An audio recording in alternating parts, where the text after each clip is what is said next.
Assalamualaikum warahmatullahi wabarakatuh. Alhamdulillah, assalatu wassalamu ala rasulillah. Bulan Sya'ban merupakan bulan ke-8 dalam kalender Hijriah dan termasuk juga bulan mulia yang dimana letak waktunya berada di antara bulan Rajab dan bulan Ramadan. Sama halnya dengan bulan Rajab dan bulan Ramadan, bulan ini juga mempunyai keutamaan yang telah dilaksanakan oleh Rasulullah dan diikuti oleh para umatnya, yaitu memperbanyak puasa sunnah karena amal kebaikan diangkat ke langit pada bulan Sya'ban, tepatnya pada malam nisfu Sya'ban. Dari Aisyah radhiyallahu anha bahwa Rasulullah Shallallahu Alaihi Wasallam pernah bersabda, pada malam nisfu Sya'ban Allah turun ke langit dunia dan mengampuni dosa umatnya kecuali orang yang musyrik dan orang yang bermusuhan. Hadis riwayat Ibnu Majah. Namun karena letaknya di antara bulan Rajab dan bulan Ramadan, bulan Sya'ban seringkali dilupakan dan dianggap remeh. Padahal banyak hikmah dan keutamaan bulan Sya'ban yang menginspirasi kita. Tidak hanya pahala ibadah yang digandakan dan dosa-dosa yang diampuni, tapi juga banyak keutamaan lain yang membuatnya begitu istimewa. Hikmah bulan Sya'ban yang pertama adalah diangkatnya atau diserahkannya amal-amal manusia. Amal yang dimaksud adalah amalan yang dilakukan manusia selama setahun penuh.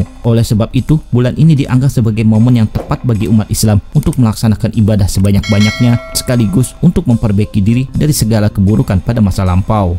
Rasulullah Shallallahu Alaihi Wasallam bersabda, bulan Sya'ban adalah bulan yang biasa dilupakan manusia karena letaknya antara bulan Rajab dan bulan Ramadan. Bulan Sya'ban adalah bulan diangkatnya amal-amal. Karenanya, aku menginginkan pada saat diangkatnya amalku, aku dalam keadaan sedang berpuasa. Hadis riwayat Abu Daud dan Imam An-Nasai.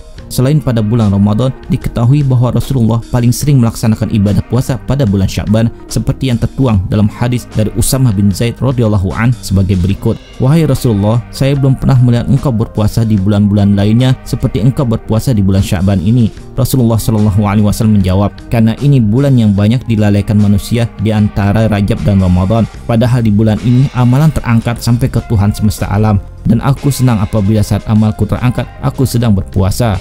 Selain melaksanakan puasa sunnah, bulan Sya'ban juga dianggap waktu yang tepat untuk mengqadha hutang puasa Ramadan, seperti yang dilakukan oleh Ummul Mukminin Sayyidah Aisyah radhiyallahu anha, seperti yang dikutip dalam kitab Sahih Bukhari dan Sahih Muslim.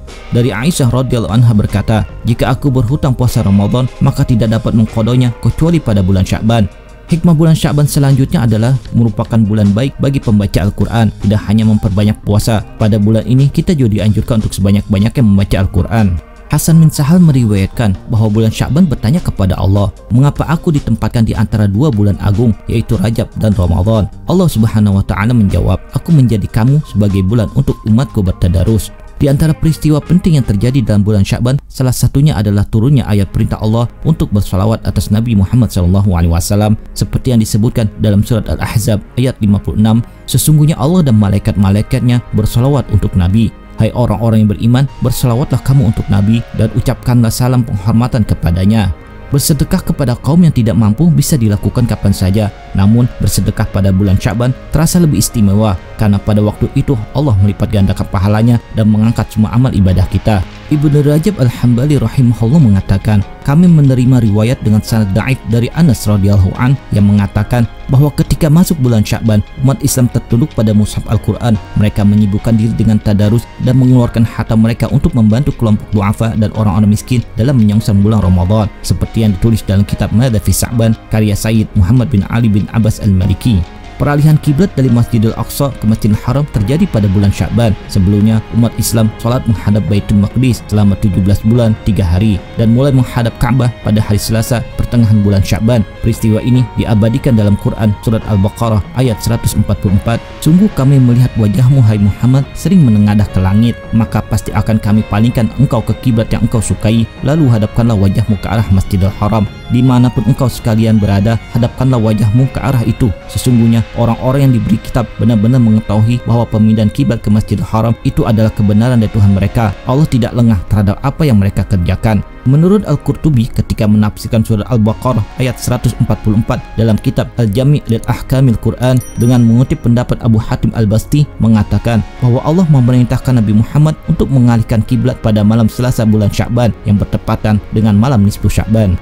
Keistimewaan bulan ini juga terletak pada pertengahannya yang biasanya disebut sebagai nisfu Sya'ban. Secara harfiah, istilah nisfu Sya'ban berarti hari atau malam pertengahan bulan Sya'ban atau tanggal 15 Sya'ban. Kaum muslimin meyakini bahwa pada malam ini dua malaikat pencatat amalan keseharian manusia, yaitu Raqib dan Atid, menyerahkan catatan amalan manusia kepada Allah Subhanahu wa taala. Pada malam itu pula buku catatan-catatan amal yang digunakan setiap tahun diganti dengan yang baru. Imam Ghazali mengistilahkan malam nisfu Sya'ban sebagai malam yang penuh dengan syafaat atau pertolongan. Menurut Imam Ghazali, pada malam ke-13 bulan Sya'ban, Allah Subhanahu wa taala memberikan sepertiga syafaat kepada hambanya, sedangkan pada malam ke-14 seluruh syafaat itu diberikan secara penuh. Dengan demikian, pada malam ke-15 umat Islam dapat memiliki banyak sekali kebaikan sebagai penutup catatan amalnya selama 1 tahun. Karena pada malam ke-15 bulan Sya'ban inilah catatan perbuatan manusia penghuni bumi akan dinaikkan ke hadapan Allah Subhanahu wa taala. Para ulama menyatakan bahwa nisfu Sya'ban juga dinamakan sebagai malam pengampunan atau malam maghfirah, karena pada malam itu Allah Subhanahu wa taala menurunkan pengampunan kepada seluruh penduduk bumi, terutama kepada hambanya yang soleh.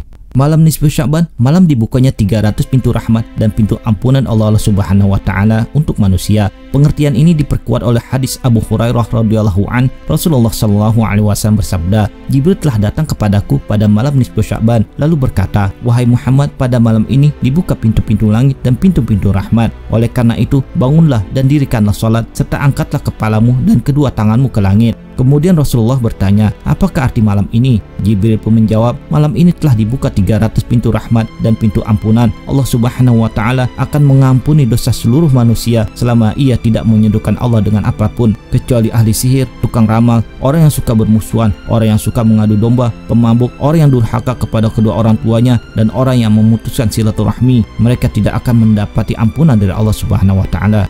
Imam Syahabuddin dalam kitabnya Qalyubi wa Umairah menjelaskan menghidupkan nisfu Sya'ban hukumnya sunnah, seperti menghidupkan malam hari raya Idul Fitri dan Idul Adha. Disunnahkan menghidupkan malam hari raya Idul Fitri dan Idul Adha dengan berzikir dan salat, khususnya salat tasbih. Sekurang-kurangnya adalah mengerjakan salat Isya berjamaah dan membulatkan tekad untuk salat subuh berjamaah. Amalan ini juga baik dilakukan di malam nisfu Sya'ban, awal malam bulan Rajab, dan malam Jumat, karena pada malam-malam tersebut doa dikabulkan. Pendapat Imam Syahabuddin diperkuat oleh hadis dalam Sahih Ibn Hibban. Allah Subhanahu wa taala memperhatikan makhluknya pada malam nisfu Sya'ban dan mengampuni seluruh makhluknya kecuali orang kafir dan orang yang bermusuhan.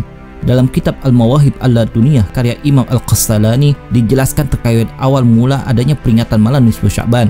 Tabi'in tanah Syam seperti Khalid bin Ma'dan dan Makhlul, mereka bersungguh-sungguh dalam beribadah pada malam nisfu Sya'ban. Dari mereka inilah orang-orang kemudian ikut mengagungkan malam nisfu Sya'ban. Dikatakan bahwa telah sampai kepada mereka asal Israiliyat, kabar atau cerita yang bersumber dari ahli kitab Yahudi dan Nasrani yang telah masuk Islam tentang hal tersebut. Kemudian ketika perayaan malam nisfu Sya'ban, orang-orang yang berbeda pandangan menanggapinya, sebagian menerima dan sebagian lain mengingkarinya. Mereka yang mengingkarinya adalah mayoritas ulama Hijaz, termasuk dari mereka Atha dan Ibnu Abi Malikah. Abdurrahman bin Zaid bin Aslam dari kalangan fuqaha Madinah menukil pendapat bahwa perayaan malam nisfu Sya'ban seluruhnya adalah bid'ah. Ini juga merupakan pendapat ashab Maliki dan ulama lainnya. Dari penjelasan tersebut dapat diambil kesimpulan bahwa awal mula yang memulai adanya peringatan malam nisfu Sya'ban adalah sekelompok ulama tabi'in daerah Syam. Dalam arti, peringatan malam nisfu Sya'ban belum ada pada zaman Rasulullah dan sahabat, baru ada pada zaman tabi'in.